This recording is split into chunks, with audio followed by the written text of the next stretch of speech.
Hello, everyone, and welcome to another open meeting. Today's theme is where do you look for safety? So, yeah, welcome to all those joining on the Zoom and those watching the live stream. Yeah, it's lovely to see you. I'm just taking a moment to have a look at you and to those who are showing themselves on the camera. Yeah, so before we get into the theme, I'd like to just take a few moments to tune into how we are right now. So we can just get comfortable and can close our eyes. Take a few deep breaths. And with each breath, letting go of everything that was happening in your day so far. Letting go of anything you might be carrying, bringing here from some other time, some other issue. Just give yourself a complete break from anything and everything and allow yourself to be fully present with all of your attention here now.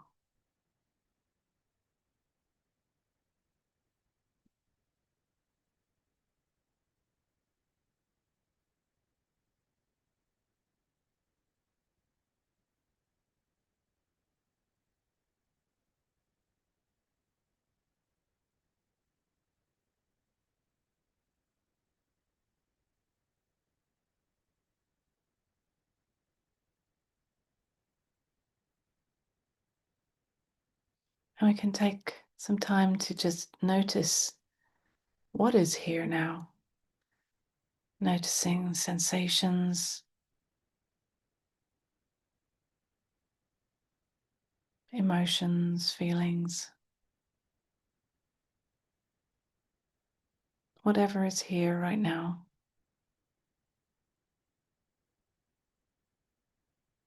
It's all as it is, as it must be. It couldn't be any other way.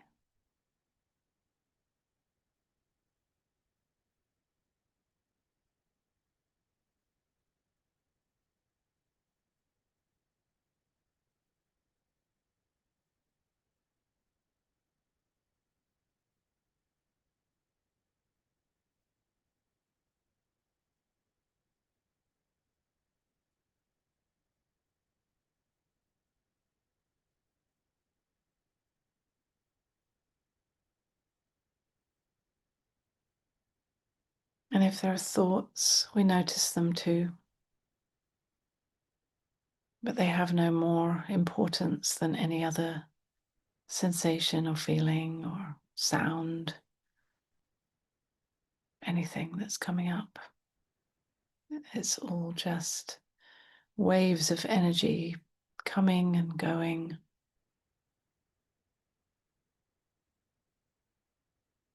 arising and falling away.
And right now, there's nothing to do, just to be with whatever is here.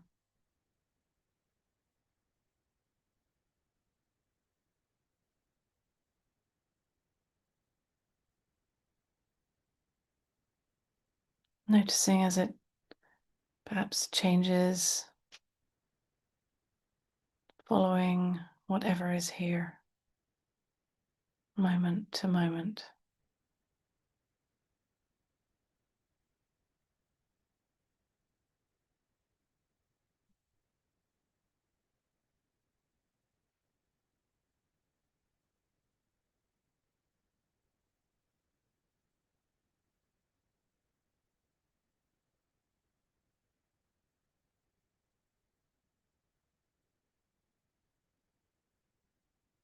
And as we are noticing whatever is here, I want to ask you to explore for yourself, where do you look for safety? Just holding that question and then just taking a few moments just to check what comes up for you with that question. Where do you look for safety?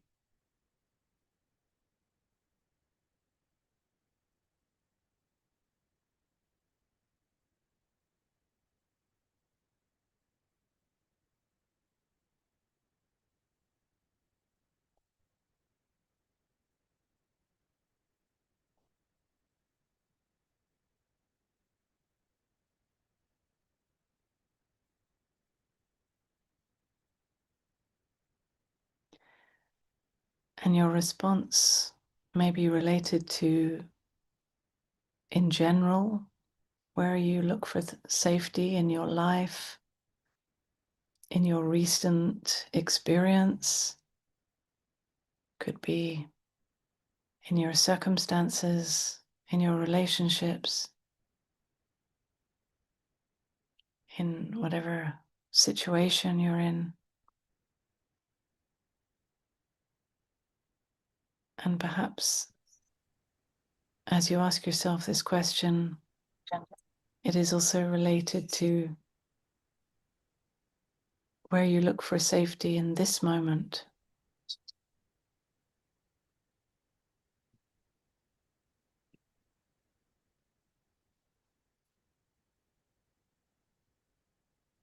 And there's no right or wrong. We're just looking with curiosity,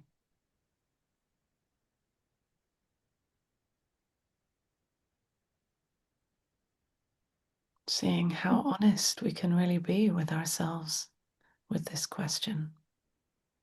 And it may be multi-layered, and it's all welcome.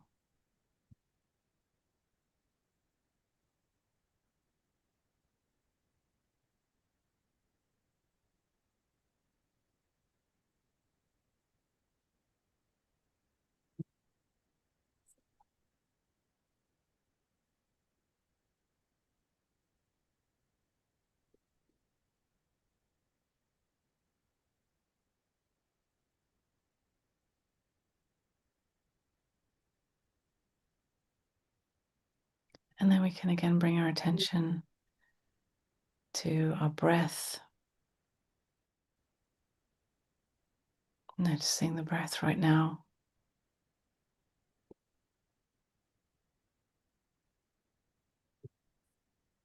And the sensations of sitting on this seat, the contact with the ground. And then when you're ready, we can open our eyes.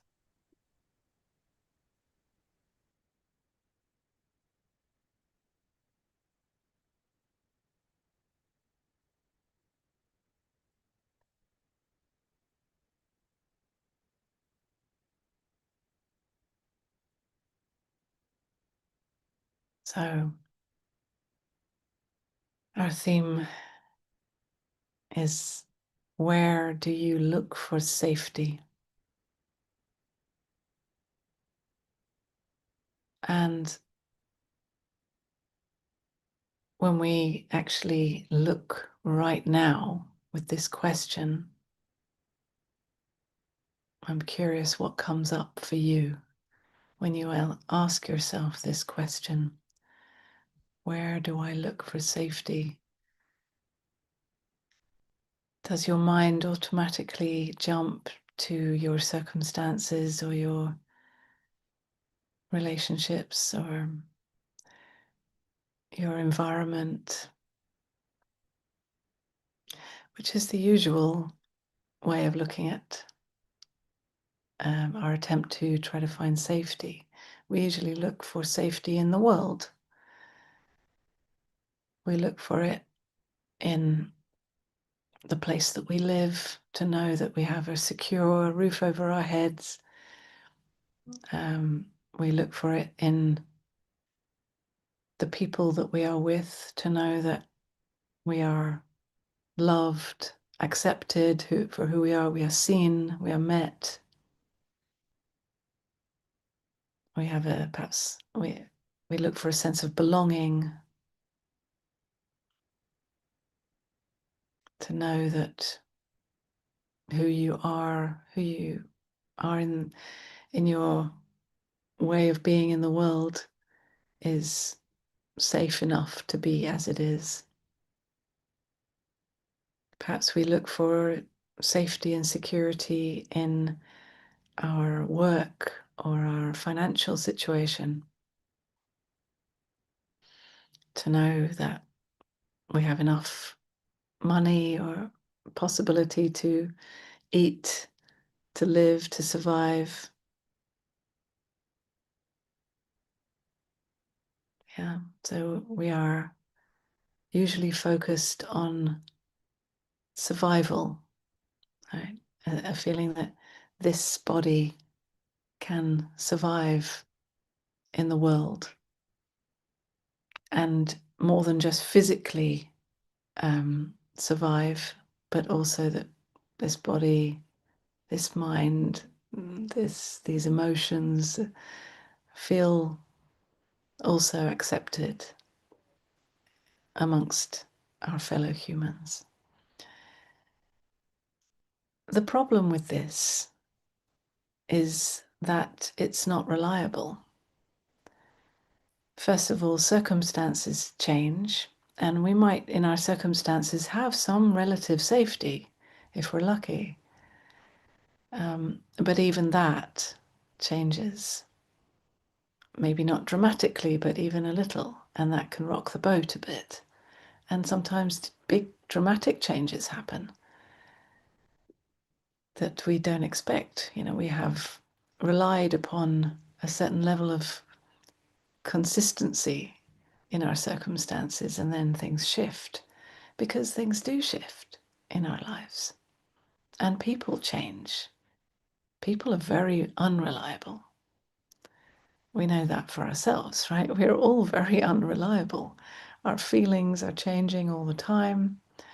Our moods, our hormones, our the way we wake up in the morning. Every day we're different, right? So, of course, people around us are also different and changing moment to moment.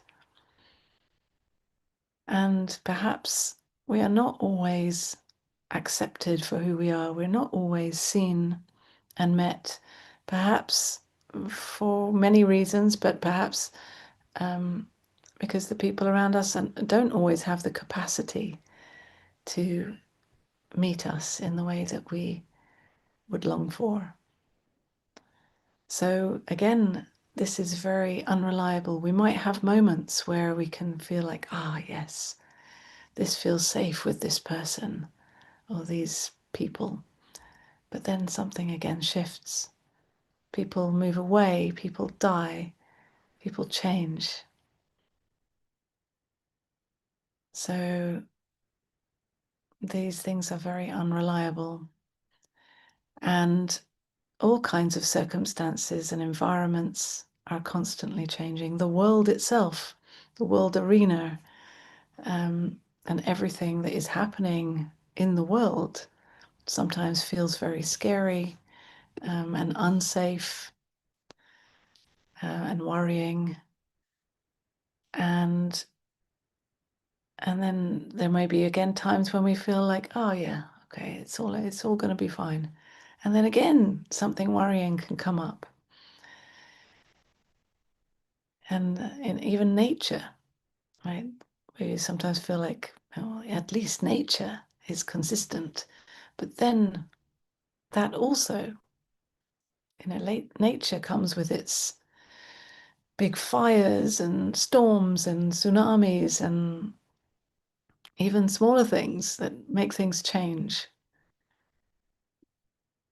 So we're looking outside of ourselves, usually, to try to control life, to give us a sense of safety. So we're actually looking outside of myself to the circumstances around in order to give me in here a feeling of safety.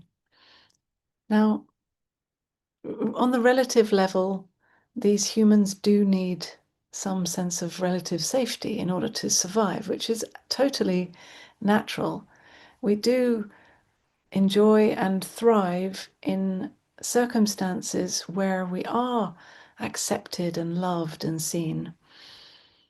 It's just that that level of safety and security cannot always be relied on. So we need to also know a different kind of safety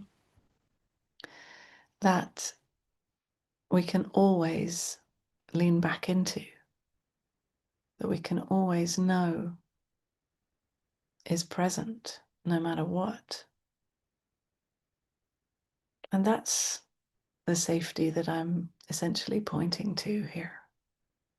It is the safety of who we really are, that is aware of it all, that knows that it's all happening, and is untouched by any of it. Now, this is not an escape from the discomfort of not always feeling safe on the relative worldly level, because you can feel two things simultaneously in a way. So, on the worldly level, you might feel unsafe in your circumstances or in your situation, but there can still be a bigger sense of safety beyond that, that isn't rocked by the worldly lack of safety.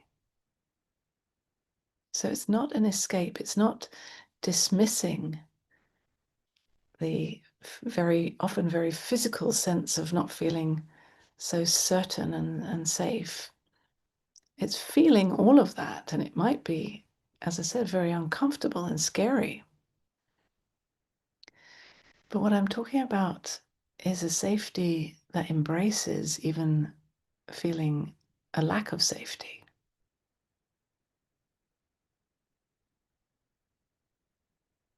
It is a bigger holding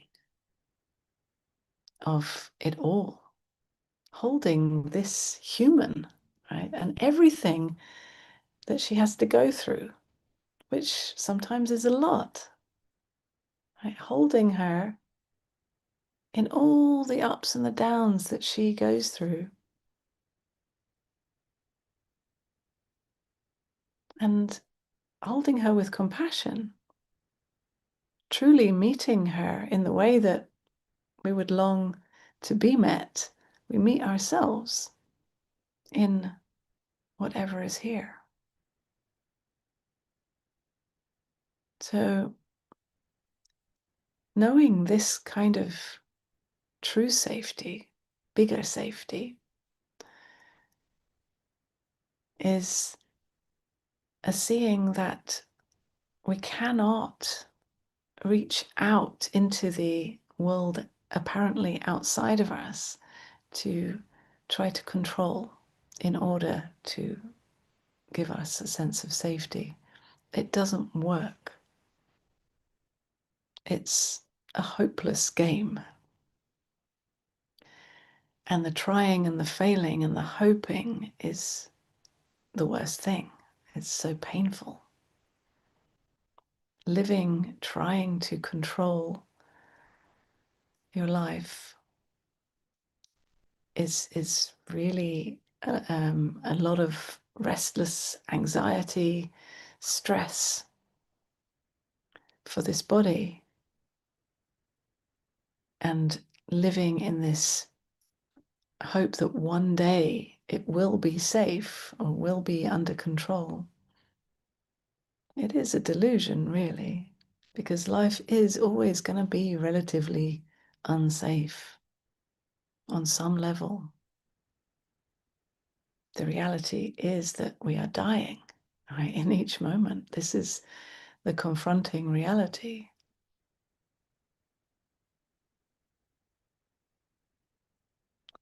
But who we are as the true safety, this is untouched by anything that happens in the world.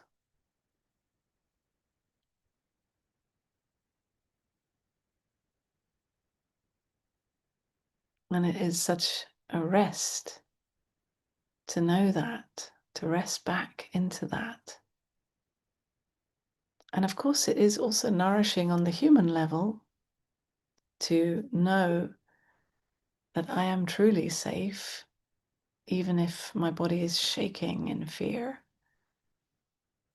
even if all kinds of feelings come up, or even if my body physically doesn't feel safe.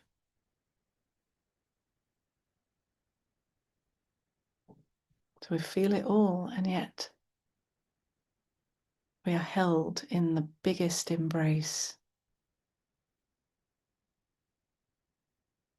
of life itself, that loves itself as this human, as this person, with whatever you have to face in your challenging life.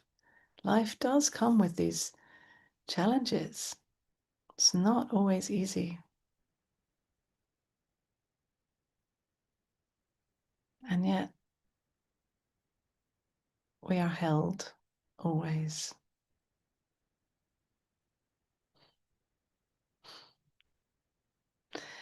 And this, in fact, is the theme of the 6-week journey that I'll be starting next Sunday, same time as now, online.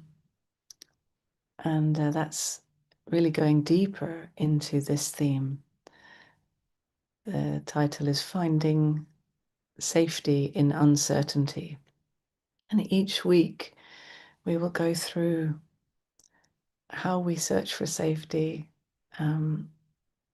how we deal with anxiety, and how we come to recognize this true safety beyond it all and start to live it in our lives so that it can nourish these humans in whatever they have to go through, nourish and support these lovely humans.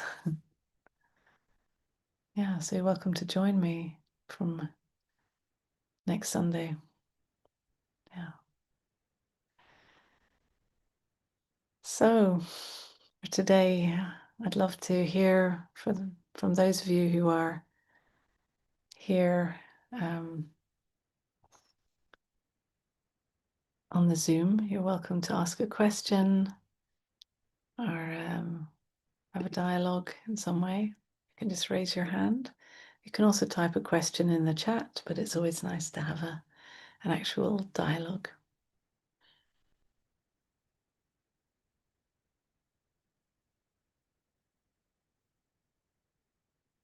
Perhaps you would like to share how where you look for safety.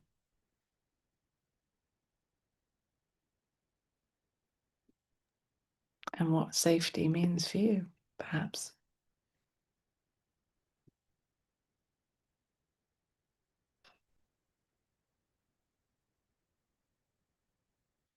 Alda. Yes, but I don't know how to raise the hand. It's okay. So, A real hand is also good. so I did that. Um, Glad to see you again. And you, lovely to see. Uh, um, um, about my research about the where to find the find what Safety. safety. Yes. First, I had the feeling my daughter. Inside, I had the feeling of peace. And it's a kind of, when there is peace, I feel, well, I feel kind of certain of, I can't remember the word, Safe, safety. safety. In Safe. this moment, safety is difficult. Um, so peace, and mainly physically, it's in the heart when I stay there. Mm. Um, for not what you say, I sometimes I have this feeling of being held, but and which comes and goes, and so it's a bit difficult. But what I was you make me think of is you are so sure. For me, I think it's more an idea, a feeling, more subtle. I would like to feel it in the body. How can you feel this grounded as a sensation? Because I thought I had the idea now that maybe it comes and goes because it's more imagined, felt. Uh, I don't know. It's not so grounded. Is there a body feeling, a body sensation that makes me feel held? Sometimes I think I got it, but then it went. So it comes and goes, and I am really very tired of this because I'm sure it is the I must go there, and it can only be there because otherwise everything comes and goes. But how? Please. Yeah, yeah. So I can answer this on, let's say, on two levels. And in one way, you could say it is not about a body sensation at all, And I understand what you're saying, that, you would like it to be more of a grounded body sensation, but it is essentially a sense of safety that is beyond this whole play of experience. So beyond the body, because the sensations in the body are changing. They're always changing, and that's the nature of the body. The nature of life is that it's constantly changing. And so if you're looking for a permanent sensation, that's a hopeless search. Right? Uh, Right. and in fact, there is some relief in giving up that search. Um, and it's not about falling into a kind of hopelessness about it. It's just seeing, well, okay, actually, the reality is that the sensations are changing moment to moment. So trying to hold on to one of those sensations is, it's just like trying to hold on to air. There's nothing there, nothing to really grasp. Um, and so, um, just to acknowledge and actually welcome the fact that the sensations are changing, we then can meet these sensations with curiosity. And that curiosity is a kind of, that is that holding. It's like an innocence, a lightness that looks at these sensations. So even if there's some discomfort, that's happening in the body, let's say, there can be a curiosity about, oh, this is interesting, what's going on here. I'm not saying you have to have those thoughts, but just with that way of looking. Yeah, and then, as I said, I can answer it also on another level in terms of the sensation. um, you know the the sense of feeling, of when we are anxious and we are worried about things, we are feeling unsafe. Usually the sensations are very restless and very uncomfortable and fluttering up and down in the body. And when we notice that's happening, we can also lean back into, first of all, that same sense of curiosity that I just said, that knowing that it is all coming and going, but then there can be a sense of groundedness in, kind of embracing these sensations, even on the human level. And it's very much related to what I was saying before, looking at it with curiosity, but it comes into the human level. So it's not just back here, it's also how the human is also nourished by this. When we can focus on our breath, our feet on the ground, the belly, these kinds of techniques. I mean, there are so many ways to calm the body, but then there can be this sense of kind of holding it all in a kind of space that is welcoming it. And this is something that you have to actually try for yourself. I can talk about it, but it's until you actually feel into what I'm saying, um, it's just words until you recognize that, or you explore that for yourself. Mm. I don't know if you can relate Yeah, to what I'm saying. thank you. Yeah. Okay. Thank you. Stefan.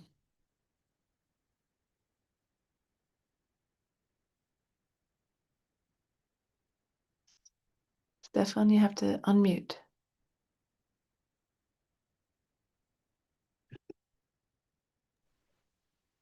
Can you hear me now? Yeah. Yes. Well, I just raised my hand uh, to answer to Ida. Ida? But I just was thinking of lowering the attention in the belly. So that's just what I wanted to say to Ida. Okay. And was this Uh, something that you wanted to explore for yourself? um, well, yes, for many years, for this reason of what you could call safety, I wanted to join a satsang physically Mm. because yeah, but I haven't been able to do so uh, so far. But that's how I would try find safety, By joining a jo satsang. by yeah. Uh-huh. Uh-huh. Well, I mean, life. I mean, physically, so that you really feel the presence of like-minded people, and Yeah, of course, it's so much better when it's in person, of course. uh, Yeah, yeah. We are blessed with this modern technology so that at least we can meet like this. And of course, in person, looking eye to eye, feeling the space, the energy. It's always wonderful. Yeah, and in a satsang, we are reminded of the true safety that is always here. And yeah, that's wonderful. Yeah. Yeah, well, you're welcome to join me in the Netherlands in the summer. Oh, you were going to the Netherlands. Yes, When?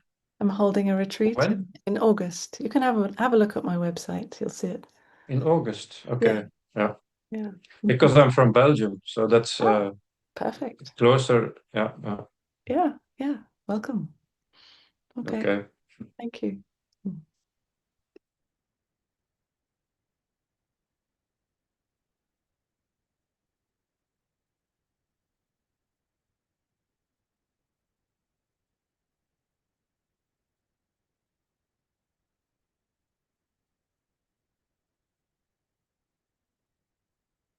Someone else? Vitesha.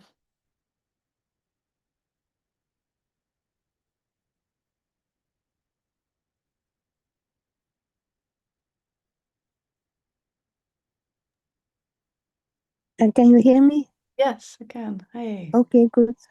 Yeah, I feel very unsafe for the moment. So, because my physical condition not so good, I mean, yeah, for the moment my life seems to be very, not very, not very safe. Mm. So I look my safety in health, but my health not so good. Sorry, I missed the first part of what you said. That I look for my safety in my health, but my health is not good. Yeah. So Yeah. Yeah. So life is really pointing to the safety, the true safety, huh, of who you are. Huh? Whatever word we put to that, whether it's God or the divine or life itself, awareness, doesn't matter the word. yeah, like life. Life, yeah, if that, whatever word works for you. Yeah. Yeah, that this is holding this body in whatever she's going through. Yes. Yeah. Okay, good to see you. And you, wish you well. Wish you well too. Yeah, lots of Love love. you. Bye Love. bye.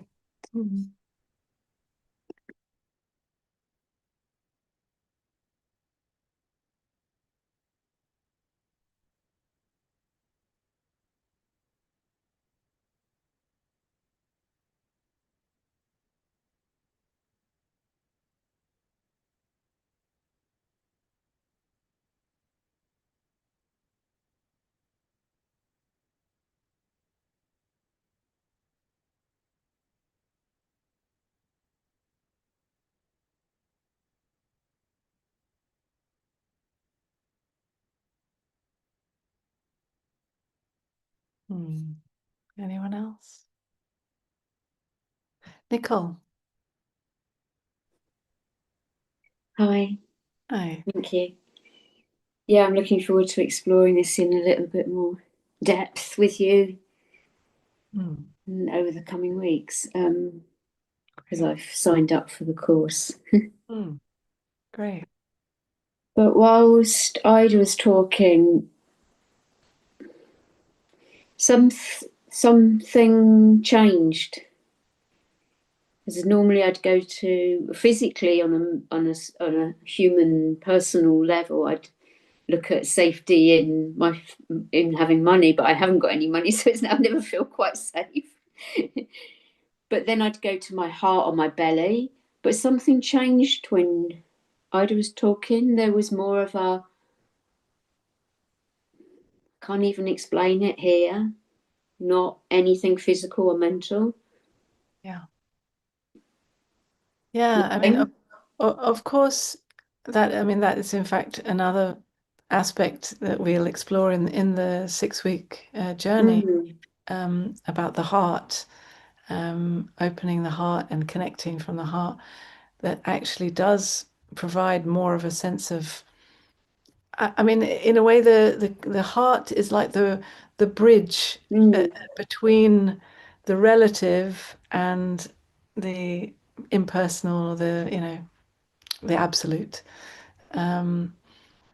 It's kind of that point where they both meet, and so yeah, it can be beautiful, but at the same time, we have to first acknowledge that bigger safety that is beyond even the heart.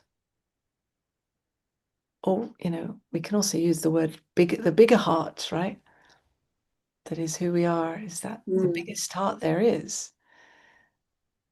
But that from there, it doesn't need these humans to be safe. These humans can fall apart and Yeah. completely unsafe from the perspective of that, from life itself.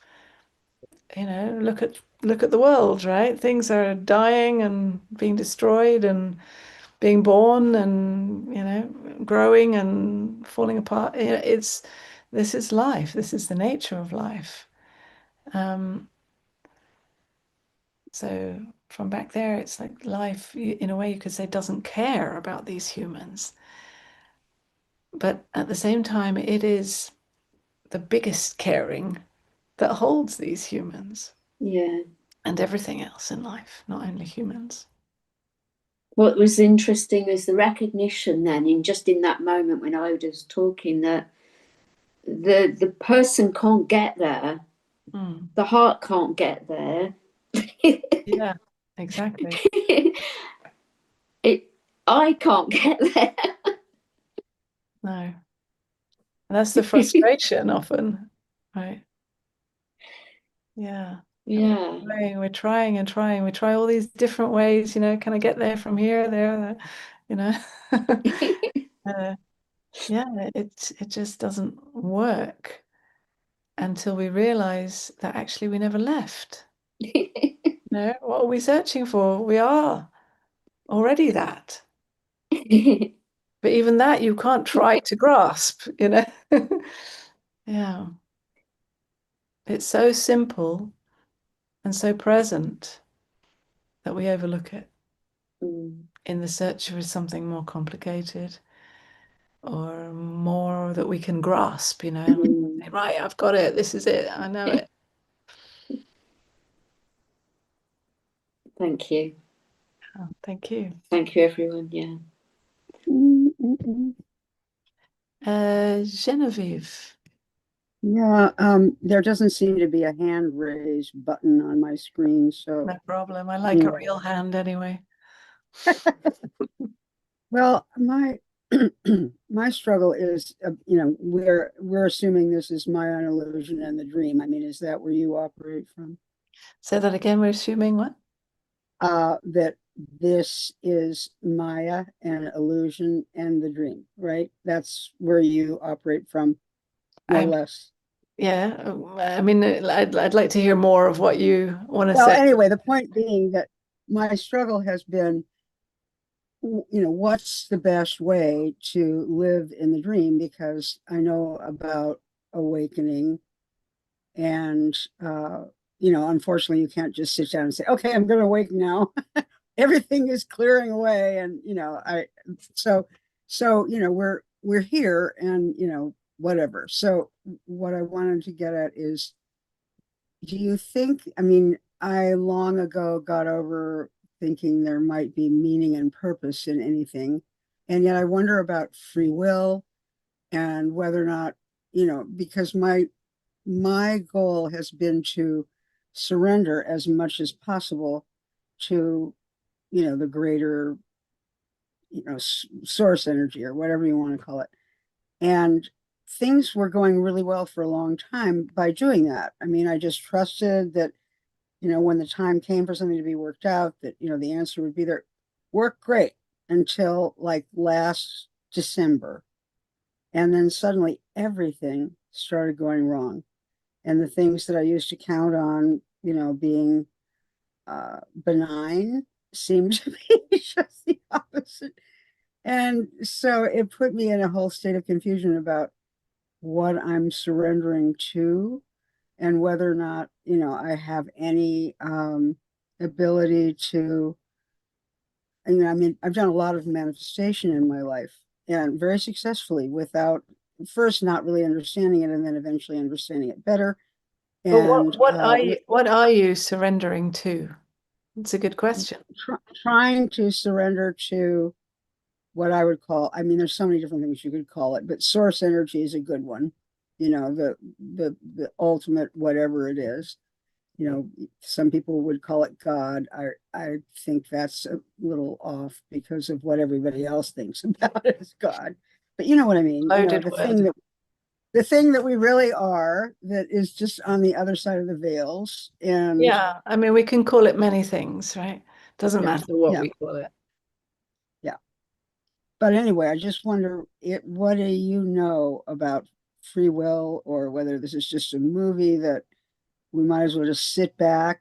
I don't, I'm so unresolved about that. Yeah, I hear you. Yeah, I mean, the mind will try all kinds of things to find a way to live, right? It doesn't know really how to be in the world, how to navigate, how to do this living thing, but it tries its best based on all the tools that it has picked up on the way, all the programming and all of that, and so it's trying its best to control the outcome. Even things like, I'm going to just surrender to God, or whatever word we put to it. This can also become a mind game, right? It can be another way that the mind is kind of subtly, or not so subtly, holding on to some kind of way of navigating in the world, Mm-hmm. So like you said, you kind of almost decided to use that as a way of navigating, a way of being in the world. And so you're kind of holding on to that. Okay, I'm navigating by surrendering to God or life. Yeah. And and then at a certain point, that mind game doesn't work anymore. Well, great. Life is amazing like that, isn't it? That it anytime we're holding on tight to something, at some point, life is going to explode that, and we're going to free Yep. fall again in not knowing how to be, who to be, or what the hell is going on. Right? And that's the truth. We don't know. Well, yeah, I could, but so what are we supposed to do? Again, it comes back to I don't know. And when we acknowledge that I don't know, not me personally, but any of Yeah. us, I don't know, how does that feel? I've accepted I don't know a long time ago, actually, but uh, But there's levels of yeah. it, right? Mm. There's levels of letting go into I don't know, more and more, Yeah. in terms of like, you might think you don't know on the mental level, but to really acknowledge that actually you don't know anything, right? You don't know who you are, even. Yeah. You don't know what the point of any of this is. And Yeah. yet here we are. We don't know, and yet here we are. And so here we are, and without knowing how to be, or who to be, or anything, we live with no roadmap, with no compass, with no safety net. We just live, one foot in front of the other,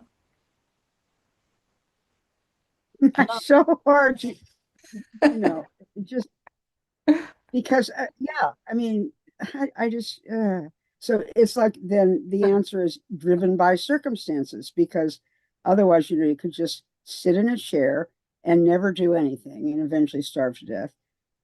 Yeah, but But the mind hears this message and turns it into an attitude of passivity, of like, okay, I'm going to just sit around, do nothing, and wait for life to do something. well, I mean, that's the question. What is, I'm so confused about it now. I used to have a better Good, handle on it. good. But It's what's great okay? that you're So confused. what's going to come of my confusion? Since there's no real point. Uh, You see, the first thing you have to realize is that everything that you've ever believed in is not true. right. Yep. I did Right. arrive at that. Everything I that mean, everything that you have thought was safe and secure and real and certain and all of that is just concepts. It's just beliefs. It's just ideas. yeah, And I there's understand that. nothing wrong with that. It's just that's just the nature of it. And so without grasping hold of those ideas and concepts, we're free falling in life. And it's not about being passive. It's about listening, a kind of deep listening to what is really here, what is felt, and responding. So you might actually be taking a lot of action, or maybe not moving at all.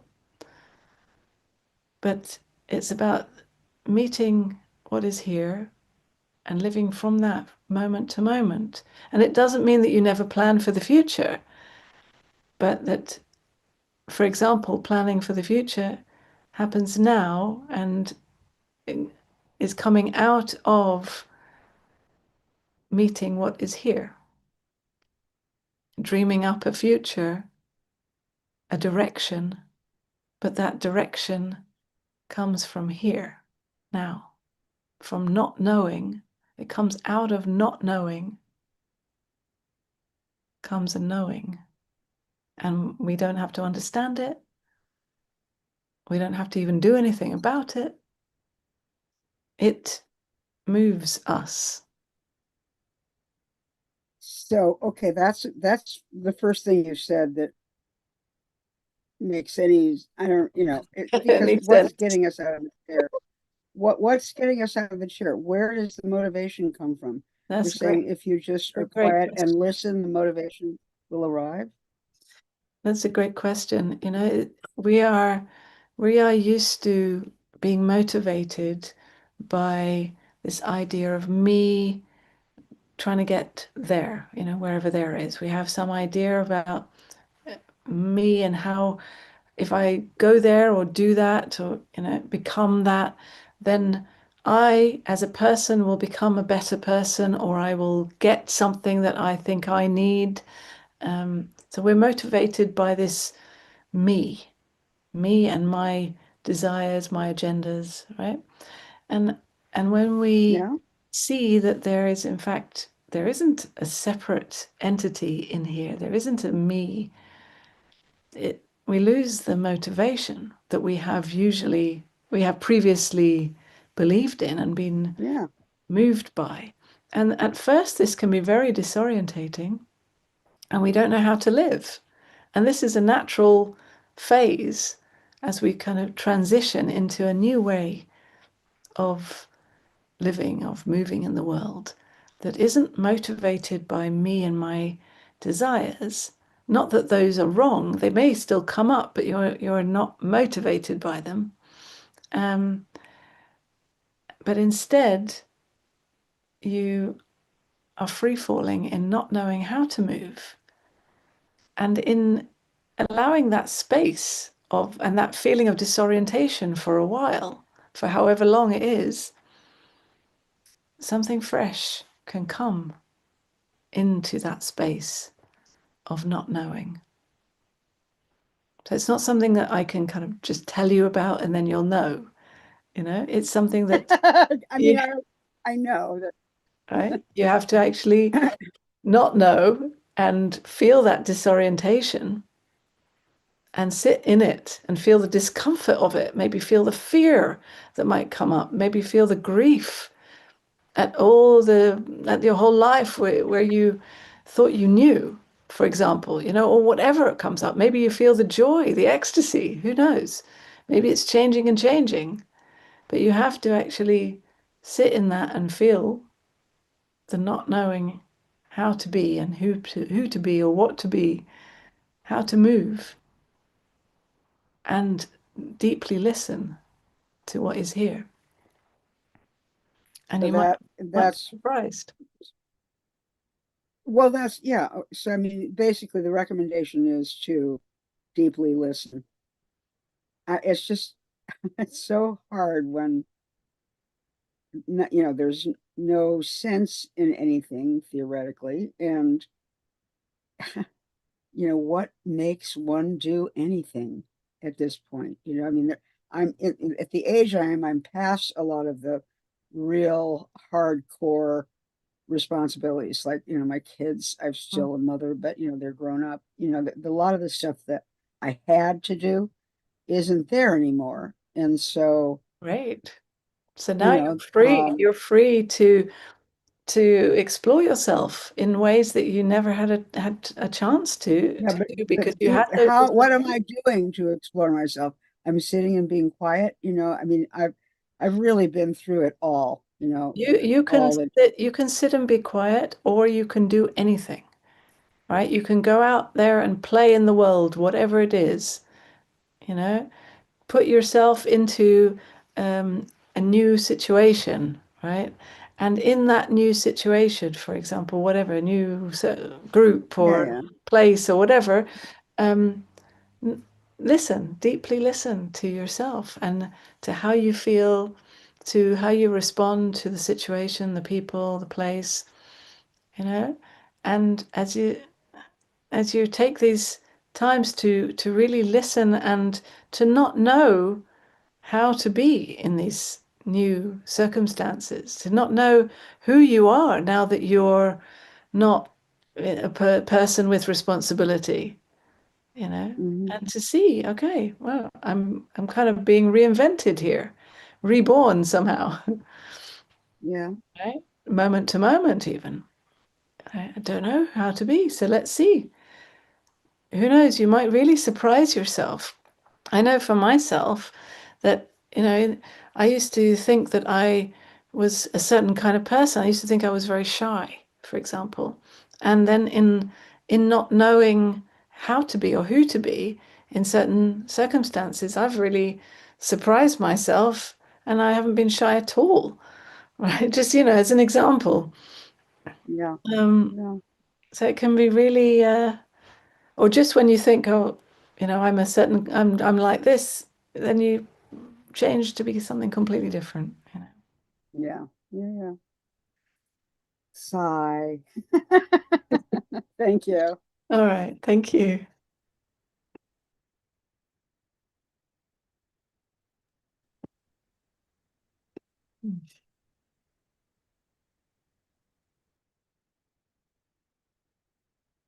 Anyone else? Maybe if there's one more before we end, I don't know if anyone wants to ask anything or share anything.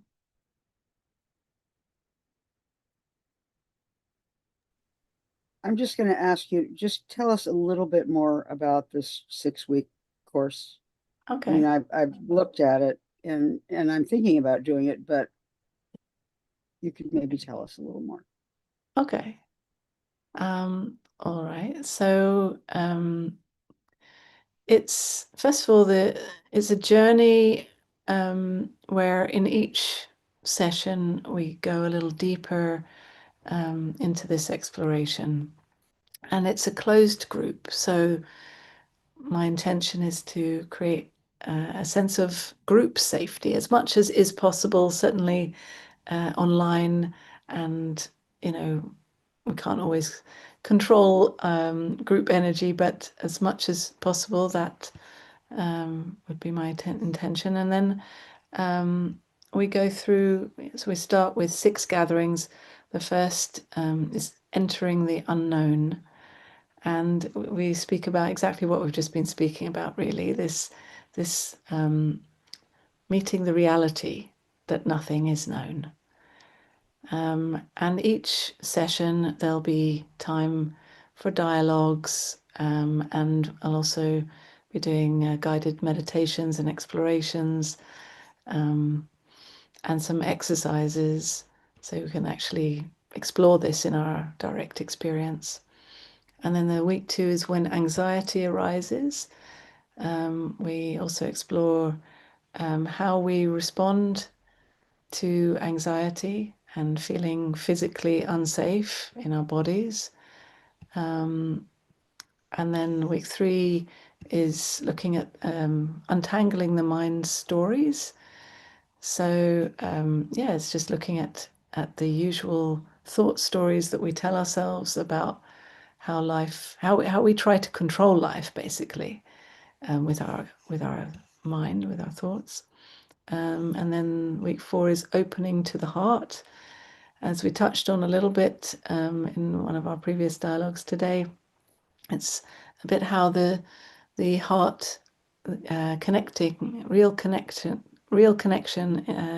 in authenticity can be like a bridge between that true safety that we are and our relative world. And we long for a sense of community and true connection. So this is exploring that. And then week 5 is opening to life as it is. Again, just bringing it more into the body, into our daily life. And again, week 6 is also living with openness. It's looking at bringing it into our daily life in feeling that inner sense of safety, and how that recognition of the bigger safety nourishes the human in all kinds of ways. But that's just a little taster. Now you can read more on the website, and maybe it's also about just jumping into the unknown. And if you resonate with this message and want to explore it further, then no matter what I tell you about it, you'll never know until you jump and give it a try. So you're very welcome.